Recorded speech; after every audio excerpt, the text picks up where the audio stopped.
कामाख्या। कामाख्या का इतिहास जो है शास्त्रों से है। तो वो पिता के यज्ञ में गई, शिव जी की बात को नहीं मानी और ईर्ष्या भाव से गई, ईर्ष्या के भावना से गई तो पिता के यज्ञ में भस्म हुई। वहाँ से भगवान शिव जी, मैं शॉर्टकट में बता रहा हूँ, कथा तो बहुत लंबी है, कि वहाँ से 100 को लेकर भगवान नीलांचल पर्वत पर शिव जी आए और ऐसे उनके पत्नी के वियोग में काफ़ी रहे। तो सभी देवताओं ने मिलकर भगवान विष्णु को आदेश दिया और विष्णु ने सुदर्शन चक्र से उनके अंग को भंग किए और 52 जहाँ जहाँ अंग गिरा तो 52 शक्तिपीठ बना। जहाँ उनके बूंदों का रक्त गिरा वो छोटी छोटी ग्राम की देवियाँ बनी और भी अनेक प्रकार के देवियाँ बनी। उसी प्रकार से मुख्य से 52 शक्तिपीठ है। कामाख्या में 10 महाविद्या में कामाख्या माँ का योनि मुद्रा गिरा, इसलिए यहाँ पर योनि मुद्रा के रूप में माँ को पूजा जाता है। और यहाँ वशिष्ठ जी ने भी वरदान दिए कि कलिकाल में जो भी माँ का योनि को स्पर्श करेगा नर नारी, उसकी मनोरथ पूर्ति होगी और वो कामयाबी होगा कलयुग में। और यहाँ 10 महाविद्या है, 10 योनि मुद्रा में है और 10 योनि मुद्रा में उनका विग्रह नहीं होता। बाकी के भारत में 12 ज्योतिर्लिंग में भी योनि मुद्रा का विग्रह मिलेगी और अन्यथा जैसे विशाखापट्टनम में है और भी बहुत सारी जगह हैं, जैसे श्री शैलम मल्लिकार्जुन में भी योनि मुद्रा का विग्रह है और भी 12 ज्योतिर्लिंगों में, उज्जैन में भी है और ओमकालेश्वर ममलेश्वर में भी है।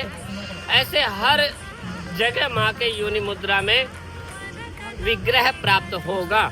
बिना योनि के से पुरुष और स्त्री जन्म नहीं ले सकते। ये इसलिए या देवी सर्वभूतेषु और मातृ रूपेण संस्थिता नमस्तस्यै नमस्तस्यै नमस्तस्यै नमो नमः। माँ एक ऐसी चीज है जैसे धरती माँ है, गंगा माँ है, अन्नपूर्णा माँ है, विद्या में सरस्वती माँ है और धनों में लक्ष्मी माँ है।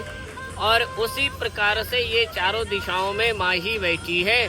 बिना माँ के पुरुष की कोई वैल्यू नहीं है। जैसे ऐसे कुछ आचार्य और कथावाचकों का कहना है कि ब्रह्मा से सृष्टि हुई, ब्रह्मा ने सिर्फ मनुष्य को उत्पत्ति किया था।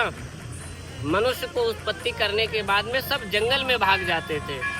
तो विष्णु और शिव ने मिलकर एक शक्ति को उत्पत्ति किया, तब जाके मानवता का महिमा बढ़ी, जिसे मनुष्य शत्रुपाव के प्रश्नों में दिया हुआ है ना। तो जब जैसे स्वयं समुद्र से लक्ष्मी हुई तो विष्णु ने रखा और स्वयं शक्ति उत्पत्ति हुई तो शिव ने रखा और स्वयं गायत्री सरस्वती उत्पत्ति हुई तो ब्रह्मा ने रखा। बिना स्त्रियों की तो ब्रह्मलोक भी सुना है। इसलिए कामाख्या से ऐसा ऊर्जा उत्पत्ति होता है कि स्त्रियों की महिमा की वर्णन करें तो भी बहुत थोड़ा सा रहता है। पुरुष तो एक नाम मात्र के लिए है। जैसे दत्तात्रेय भगवान के प्रश्नों में दिया है, 24 गुरुओं में एक वेश्या को उन्होंने गुरु माना है, एक सती को गुरु नहीं माना है, लेकिन एक वेश्या को भी गुरु माना है। सती को गुरु मानने का अर्थ होता है कि जैसे हम और पुरुष लिंग और योनि के स्पर्श से, स्वयं लिंग योनि के स्पर्श से हम सभी का उत्पत्ति हुआ, जिसे हम 9 महीने गर्भ में कहते हैं, जिसे हम नरक लोक भी कहते हैं। तो कमल क्या है? वो नाभि है। तो कीचड़ से ही कमल उत्पत्ति होता है, धान भी कीचड़ से उत्पत्ति होता है। 9 महीने कहाँ होता है? कीचड़ होता है। तो ये 5-7 फीट का जो इंसान बैठ कर आपको बतला रहा है, वो भी एक कीचड़ से उत्पत्ति है।